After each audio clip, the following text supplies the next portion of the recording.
Mı? Karısı konaklarımız da gelip, hardan gelmişsiniz? Where are you from?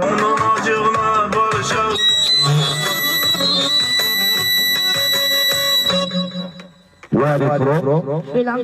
Sri Lanka. Dostlar, bu benim Sri Lanka'da olan səhvimdir o vaxtı. Allah hamının balasını saxlasın.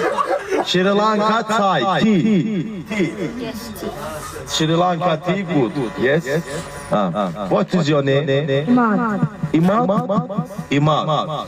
Imad, yes. How old are you? 12. Oh, good. Where you live in life? Where live in you? Colombia. Colombia. Colombia. Sri Lanka. You where live in life? Harda ya? Home. You home where? Sri Lanka. Yes. Sri Lanka'da yaşıyorsun. Good. Kiss you my friend. Kiss. Ya bırak öpü. Adam hatanızın olmadı mı? Bilem sen. I am.